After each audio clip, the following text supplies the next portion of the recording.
Hello and welcome to Surviving Finals Week and Other Life Hacks. My name is Lillian Mabry and I am one of the counselors at Tarrant County College. I have been a mental health counselor for over 25 years. I'm a bilingual, bicultural counselor who works in many areas with students on our campuses. Student success is our priority, and I want to thank Carolina Sala and the Student Success members for inviting me to speak on this important topic of wellness and mental health. Through the Surviving Finals Week and Other Life Hacks. When I was in 6th grade, many years ago, I was asked to actually play a role in the play The Sound of Music. I sang the song Climb Every Mountain. Here are some of the lyrics from it. As you can see, we all have resilience and need to climb mountains every day. This is an important fact as we continue to speak on the topic of life. As I said earlier, I wear different hats at Tarrant County College. Those would include LPC or counselor, as well as academic and career advisor. I also assist in the financial aid department with financial aid reinstatements, and when students are on suspension or dismissal, I also help develop success plans to improve their GPA and do better in retention. So wellness, what is it? This was a movement started in the mid-70s by Dr. John Travis, MD, and it still continues to today. In fact, it is very popular in the US and internationally and has become a billion-dollar industry. According to an article from the New York Times, Ben Zimmer describes wellness as a state beyond absence of illness, but rather aims to optimize well-being. There are 8 dimensions of wellness, according to the Substance Abuse and Mental Health Service Administration: the emotional, spiritual, intellectual, physical, environmental, financial, and occupational areas of one's life. Let's take a look at it. In this presentation, we will do holistically the body, mind, and spirit in terms of the 3 major areas for wellness as we prepare for finals week. Let's take a look at the mind. How many thoughts do you think you have per day as a human being? Apparently, according to some of the research, there are a reported 60,000 to 80,000 thoughts a day, being about 2,500 to 3,000 thoughts per hour, which is a lot. It is mind-boggling if you stop and think about it.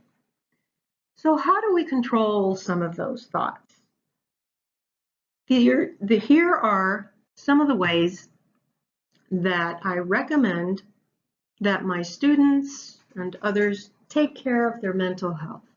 The number one, as you can see here, if you don't have access to a psychotherapist, a friend, or if you're in a pinch and you're in a need to assess a situation that you're currently undergoing, would be to journal write. You can do free form journaling without caring about the punctuation and grammar or spelling, as if you're speaking your mind literally. Get those feelings out. Do a brain dump. Talk therapy, of course, medications are also recommended depending on the case or the situation, by situation, of course.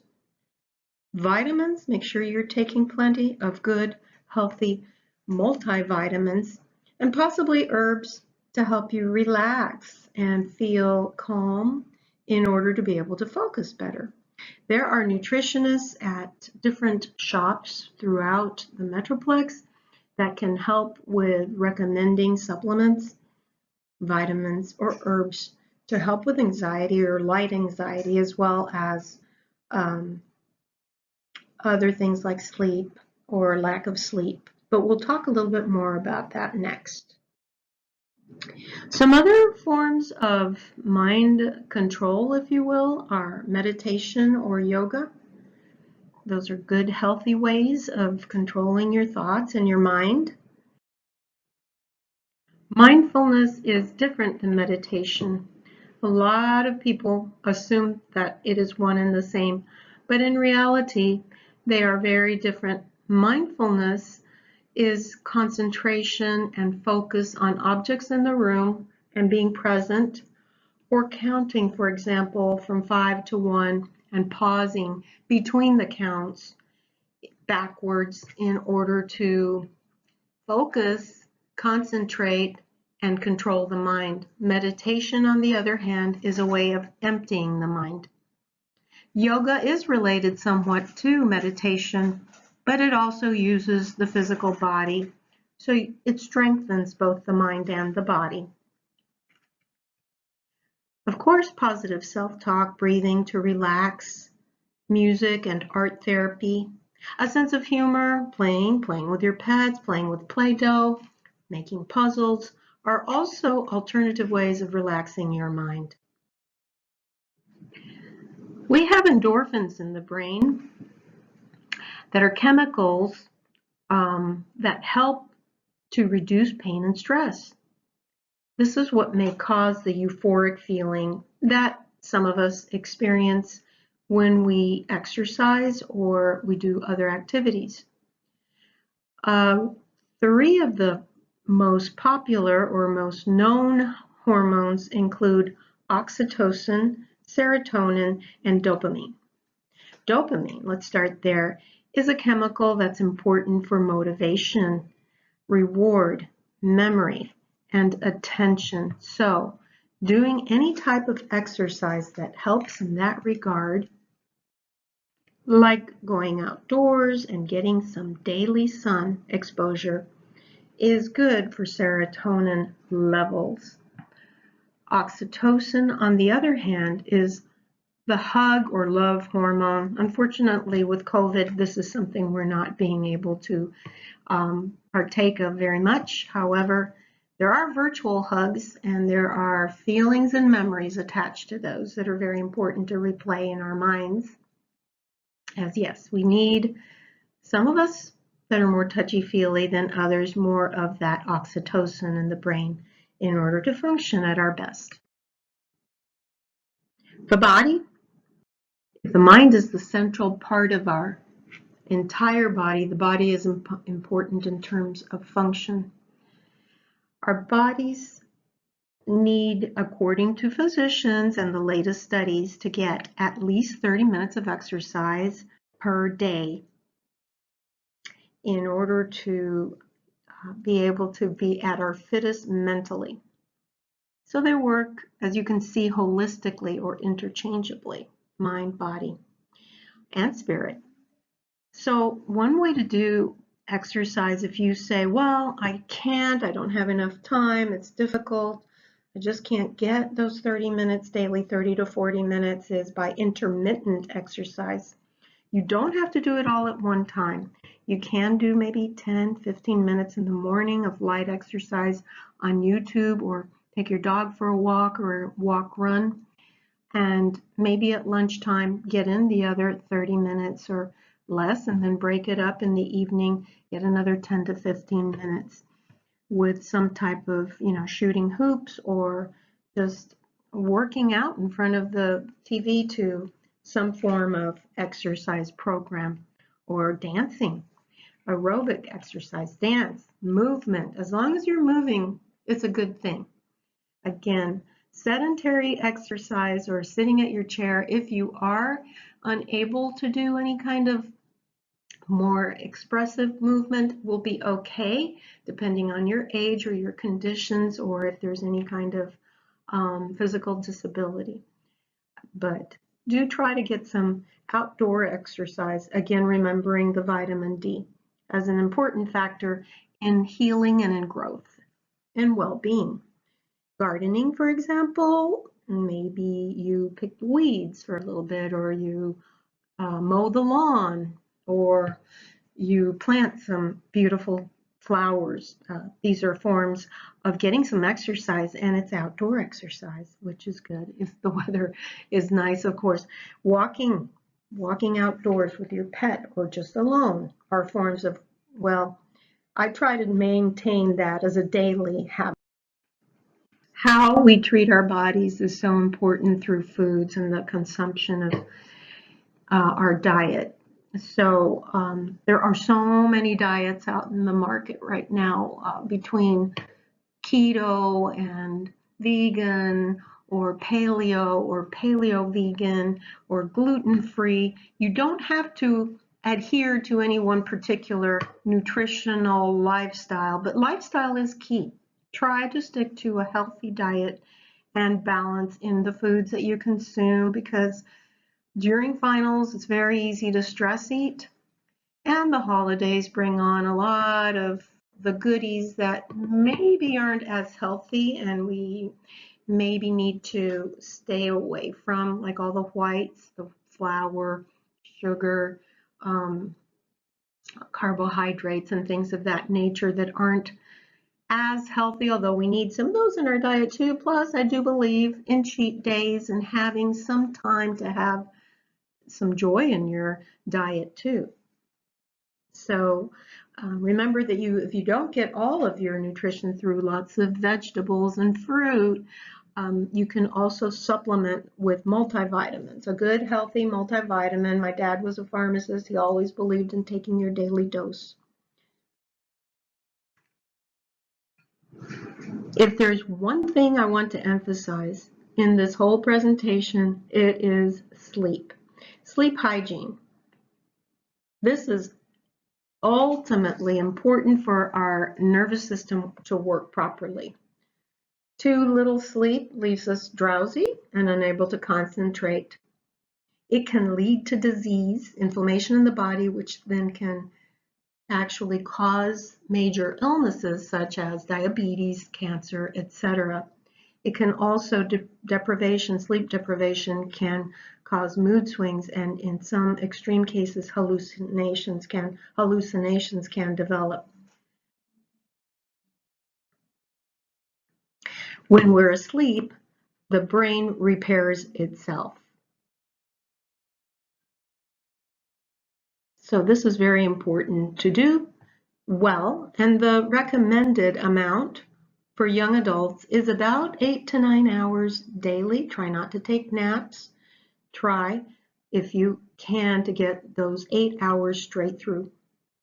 Humans usually do REM, or deep sleep, with the rapid eye movement for about 20% of the entire time they're asleep.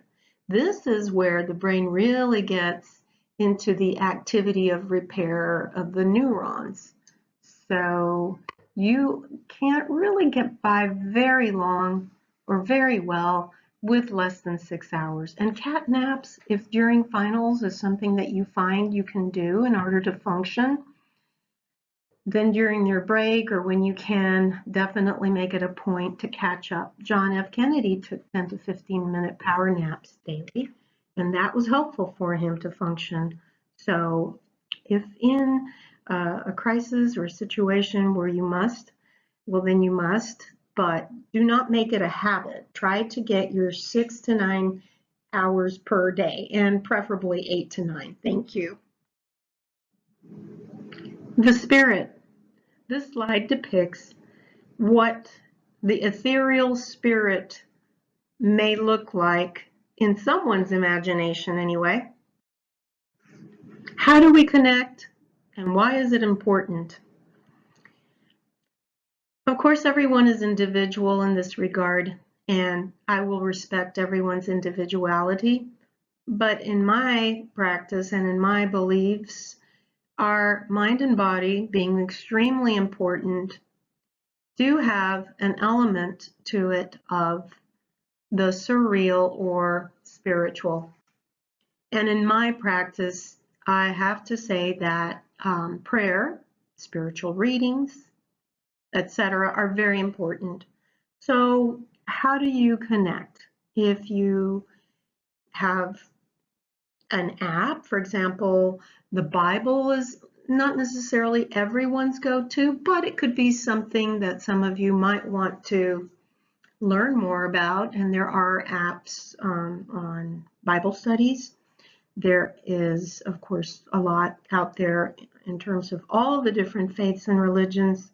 There's podcasts, so spiritual readings, podcasts, daily devotional reading to set the mind, to sort of set your mood or your focus on it being more positive. Another way to connect with the unknown world of spirit is possibly through artwork or anything creative that has to do with creativity. Random acts of kindness occurred to me while I was putting this presentation together are another way to express your religious or your faith-based feelings and guided imagery. Music, Gregorian chants, soul music, alternative. These are ways to calm the mind and the body in consequence and help you to relax and feel more alive, more present, possibly more human.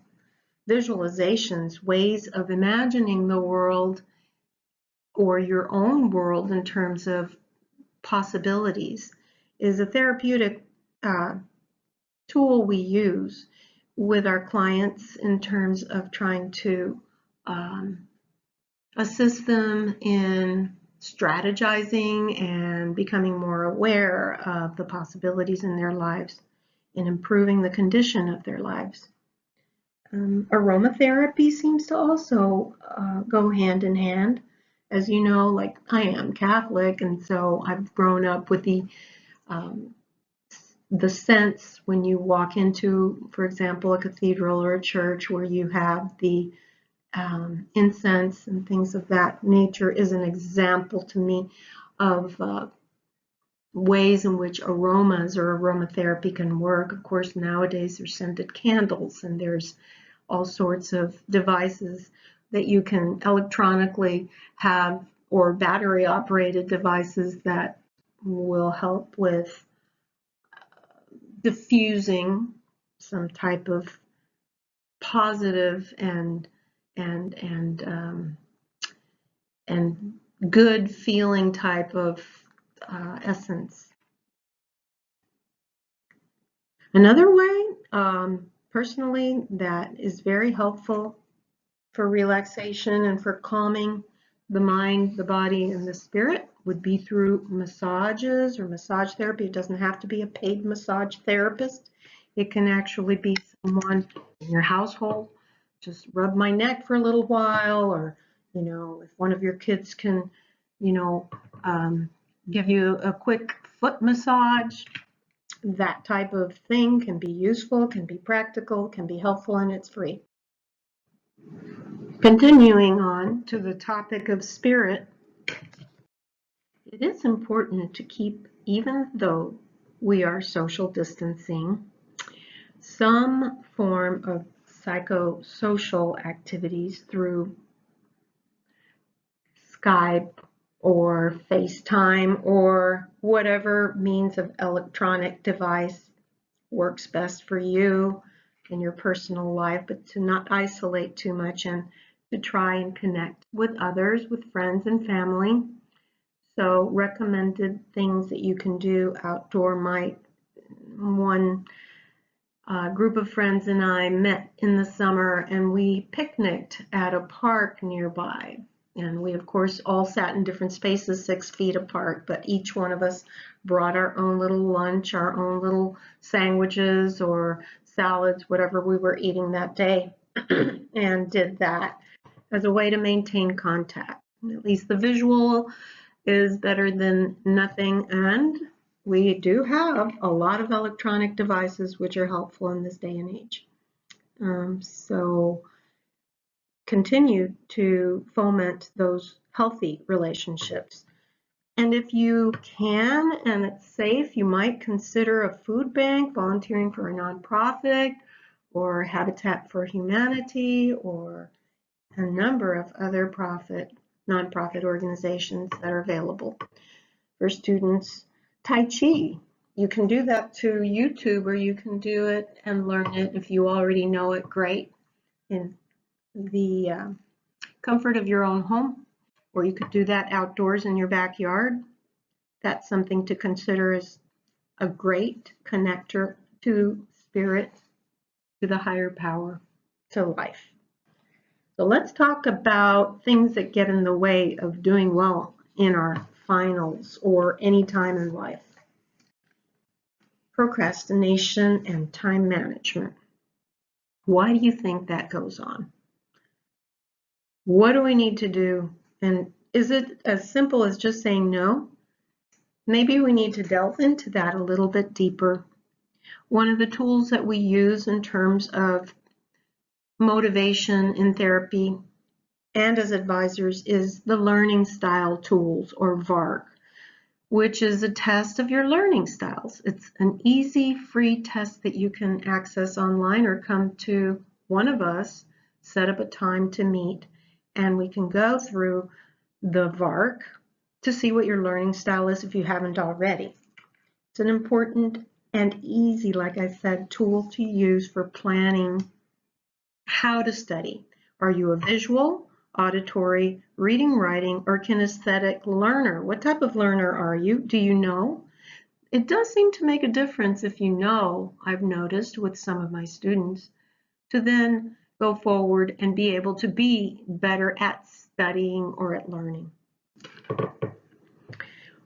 My biggest thing in this world, in life, especially when I was younger, was the use of a planner. I'm like Miss Organization and think this is eminent. Nowadays you have electronic devices that are the same, basically function the same way. But back in the day, even as early as high school, I don't think I did this in middle school, but certainly high school, I would use a calendar type planner, a daily and a monthly, as well as a yearly planner to relieve stress, to keep track of things, to know when I had free time, if any, and to be able to plan wisely. Schedule details of my life, including birthdays and friends' birthdays and things of that nature. Of course, your assignments and test details.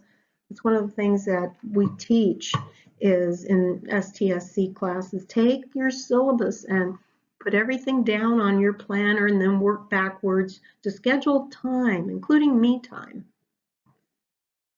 I wanted to add this slide in my presentation because I know we're distracted a lot of times. Although electronics are helpful, they can also be one of our biggest distractors.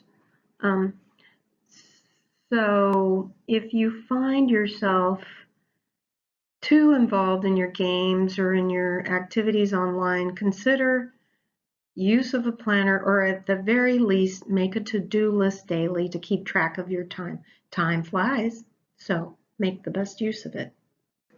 Now we're going to talk about test taking. Of course, the night before the test, you want to get a good night's sleep.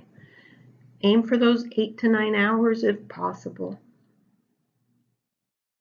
Note the picture. It's supposed to be funny. The morning of the test, give yourself enough time. Eat something like scrambled eggs, maybe a little toast on the side, or maybe some yogurt with fruit. A little carb in there with your protein would probably be good. And then, of course, hydrate. Bring yourself a bottle of water. If you're coming to campus, if like we're doing now, we're staying at home, have a bottle of water, maybe some H2O right next to you. And then always be prepared by having all your materials there at your side before the test begins, if it's a time test or it has a time limit of some kind. Make time to read it all the way through when you have your test in front of you. And study for all of the tests. Make sure that everything that's been assigned or covered in class that could be on the test has been reviewed. If you have a review, great. If not, read the chapters you were assigned. Read the last exam, maybe the midterm exam. Review all of your notes, all of your quizzes, all of the lectures. And make sure you have whatever you need. Is it a pencil with a good eraser? Is it your computer, your laptop, not just your phone?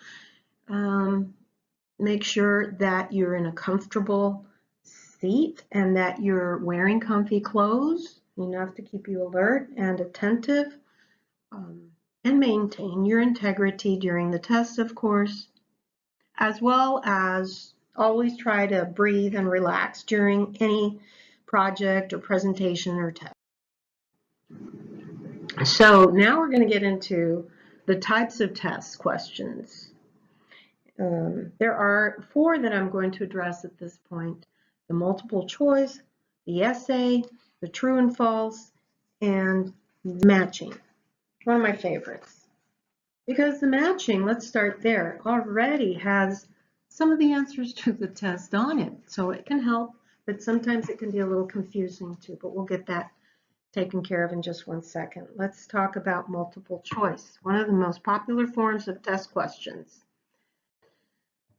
Make sure that you read the question carefully. First and foremost, look for words such as not, always, and only. These can be clues to the answer.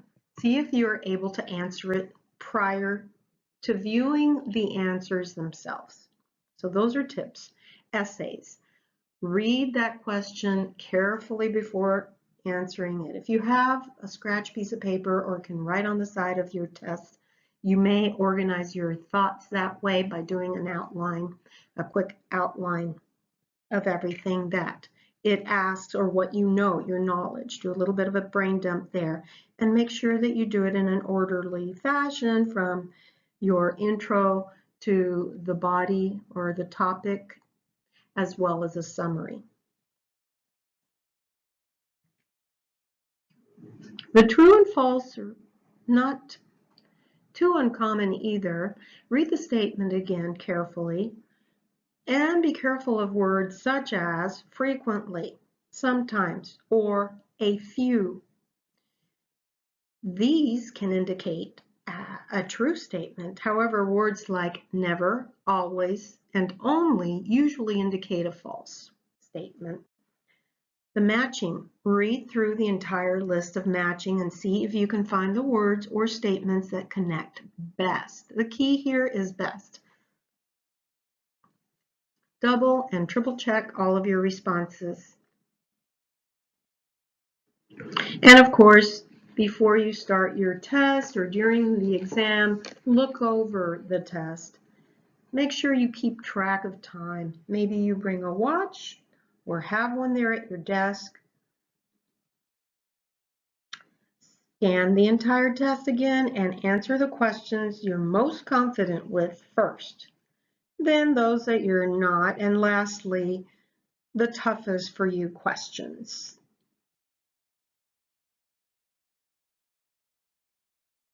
Do not leave any questions unanswered unless that would count against you somehow.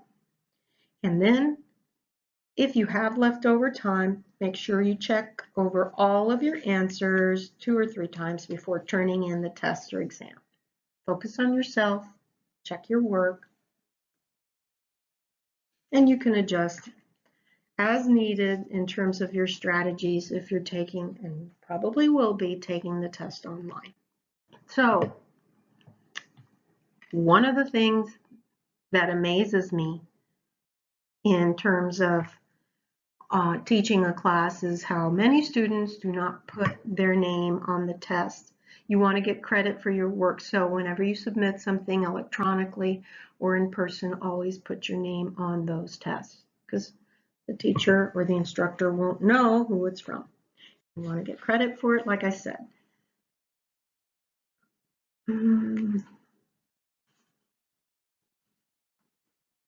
Plan your time accordingly. Make sure you have enough time allotted per question and know how many points each question is worth, so that if you have 100 questions, or 100 points, I'm sorry, if you have 100 points and 25 questions, you know each are worth 5 points. And know that ahead of time so you can also work accordingly.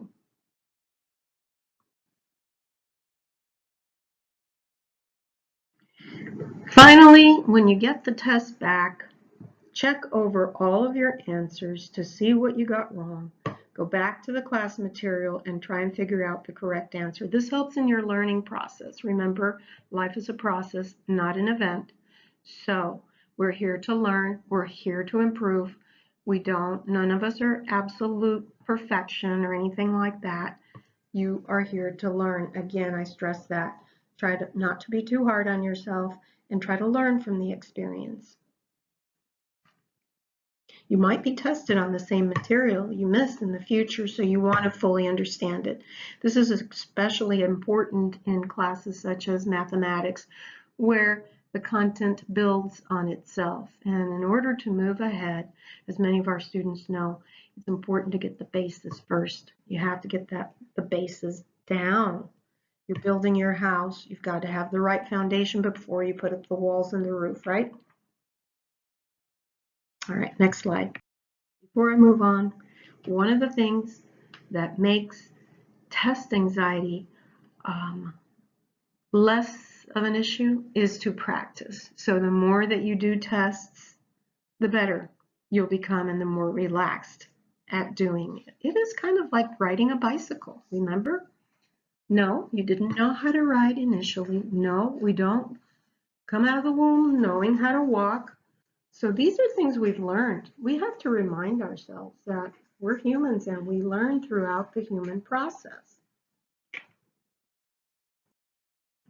I have a slide in here about COVID and major life stressors because, as if the regular stressors in life weren't enough, we have a national crisis due to the coronavirus. So it is now more important than ever to get help. According to the American Psychological Association, in 2020, we are facing a national mental health crisis that could yield serious health and social consequences for years to come. I'm so sorry this is happening to us, but there is help available. I will list some of the help that we can provide on campuses as well as in the community. Also, on this slide, you will see some of the major stressors in one's life, even if they're positive stress, like getting married or moving into a new home. They are nonetheless stressors. So look out for that and be aware and do some self-loving and self-care. What is stress and why do we have stress? Because it is built into our programming in our bodies and in the brain. Actually, the amygdala in the brain, or the reptilian brain, as how therapists, psychologists, counselors refer to it, is what creates that fight or flight mode, or freeze for that matter. They've added that one nowadays, in terms of how we react to things that are stressful, fear factors. Cognitive behavioral therapy is one of the ways in which we assist people in terms of handling or coping with stressors, major life and non-major life stressors. We identify triggers and coping and assist in finding coping mechanisms.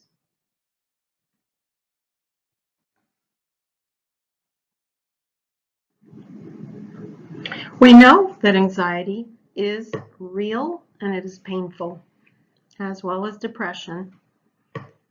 It is when you worry or feel uneasy about a situation, worrying too much over something that can affect you physically and emotionally. Lack of motivation, if prolonged, say for 2 years, more or less, is not a normal behavior. So If you haven't been assessed for depression, I highly suggest that you become aware of our resources as well as the community resources I will dispense to you momentarily, and that would be something I highly recommend. If you just find like you cannot get up out of bed, you find no motivation in living or in your daily chores, if sleep or other factors aren't the contributing factor, in other words, you're getting enough sleep, then I would definitely dig deeper and find out what the cause is, and if it's a genetic or biological issue or something in your diet or lack of exercise, etc., or if it is indeed a major depressive episode for whatever reasons. I thought I'd include goals in this presentation because when we talk about motivation, knowing your why is very, very important. And since we're talking about life hacks, finals, etc., I wanted to throw in a pitch for the fact that I do career assessments for students all the time. And these are composed of 2 free tests that we offer at TCC, the Myers-Briggs and the Strong Interest Inventory. If you haven't done one of these or the combined test, I highly suggest that we get together so we can do that. Knowing what your values are, knowing what your interests are, not your skills or abilities, and your personality type is very important to formulating future goals. We can help. So what are your dreams and goals? Where is your mountain? Do you know? Is there a vehicle to help you reach it? Do you have a map? I can help with the GPS to reaching your destination. You can contact me through northeast.counseling@tccd.edu or give us a call at 817-515-6661 to make an appointment for a free personal counseling session. I would love to hear from you. In Viktor Frankl's Man's Search for Meaning, when you have a why, you'll figure out the how. Frankl was a concentration camp survivor in World War II. His thin book is available at most bookstores and at the library. I highly recommend that book in terms of motivating you. It was one of the first books that we read in my graduate school at UW, and I really enjoyed that resilience that he demonstrated in his writings. A little on memory training. Remembering is more successful when it comes from short-term to long-term. You can only store about 5 to 9 items in your short-term memory. And this is why you need to start early and not cram for tests. Memory strategies such as chunking, acronyms, rhymes, the memory palace, telling stories with your content to weave the ideas and recall in your memory are important.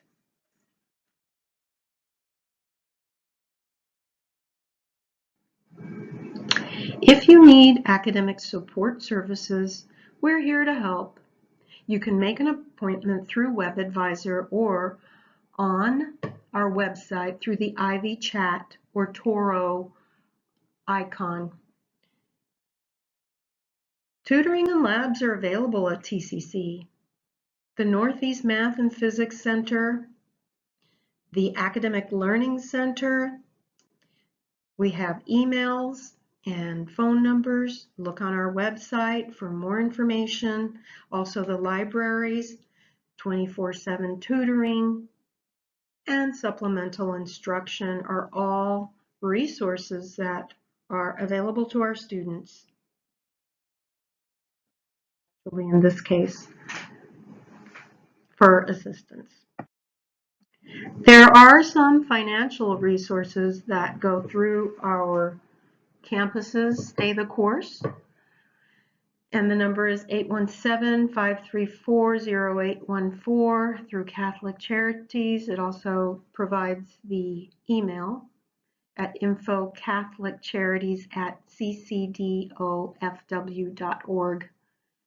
Eliminating Barriers, which is now called the Student Emergency Assistance Fund. The application is online and through the Care Team link. The Higher Education Emergency Relief Fund, as part of the Coronavirus Aid, Relief, and Economic Security CARES Act. And you can go through our website for that information as well. There's also financial aid and the FAFSA through the financial aid office, and there's the main number as well as the email.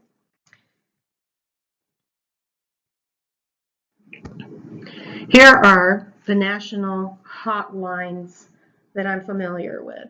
The Substance Abuse, Mental Health, and Services Administration National Helpline, 800-662-4357. The National Suicide Prevention Hotline, 800-273-TALK.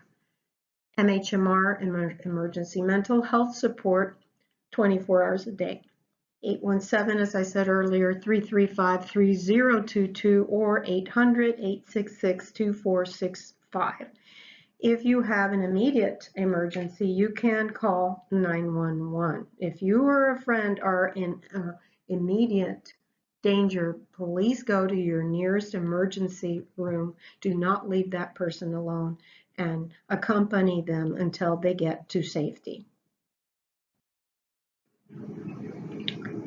Next, we have a treat. Miss Kristin Neff, Dr. Kristin Neff, who's an educational psychologist and has written books on the self-compassion exercises and the mind, body, and spirit. Here is one of her short 5-minute self-compassion break exercises.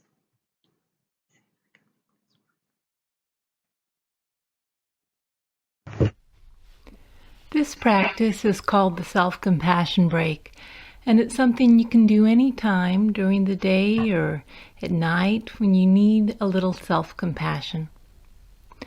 So to practice this exercise, we actually need to call up a little suffering. So I'd invite you to think about a situation in your life right now that is difficult for you.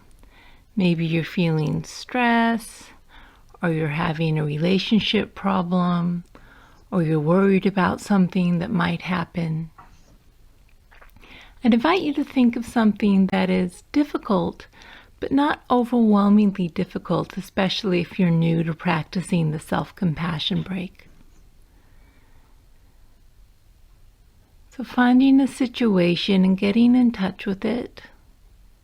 What's going on? What happened? Or what might happen? Who said what? Really bring the situation to life in your mind's eye. And then I'm going to be saying a series of phrases that are designed to help us remember the 3 components of self-compassion when we need it most. So the first phrase is, this is a moment of suffering, right? We're bringing mindful awareness to the fact that suffering is present. And I'd invite you to find some language that speaks to you. Something like, this is really hard right now. Or, I'm really struggling. We're actually turning toward our difficulty, acknowledging it, naming it. This is a moment of suffering. The second phrase is, suffering is a part of life. Okay, we're reminding ourselves of our common humanity, Suffering is a part of life. And again, finding language that speaks to you. It may be something like, it's not abnormal to feel this way. Many people are going through similar situations. Right? The degree of suffering may be different, the flavor of suffering may be different, but suffering is a part of life, part of being human. And then the third phrase is, may I be kind to myself in this moment. And to support bringing kindness to yourself, I'd invite you to perhaps put your hands over your heart or some other place on your body that feels soothing and comforting.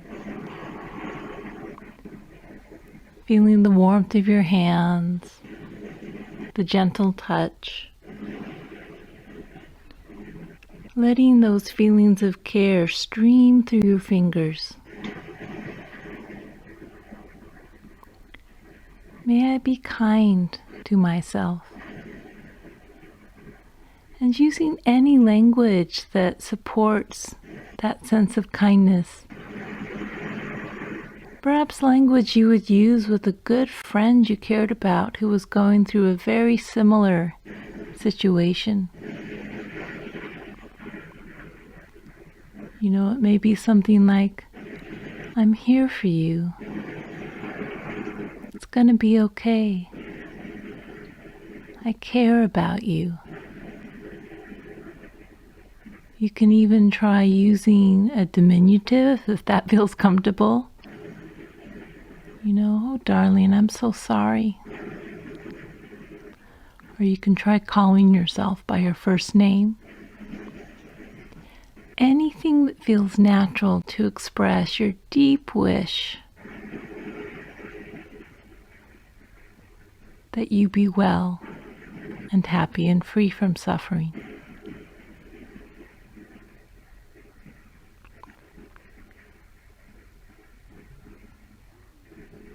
And then letting go of the practice and noticing how your body feels right now.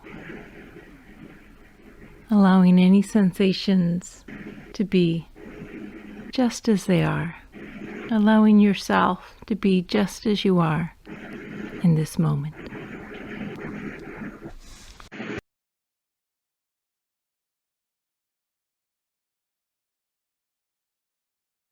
In summary, be prepared. Take it one step at a time and be kind to yourself. As Kristin Neff has said, do the best you can. Remember to take deep breaths and always reward yourself for your actions well done. Now I would like to take some questions from the audience. And so I'm open to your questions now. Be sure to reach out. I am here to help in any way that I can. Know that I'm trying hard to help, and if I don't know the answer, I will try, find out, and let you know what I learned so you can have your answer as soon as possible from someone that might have the answer. So please ask. My name is Lillian again, and I can be reached at thenortheast.counseling@tccd.edu or by phone 817-515-6661. Call for a free and confidential appointment. Thank you so much for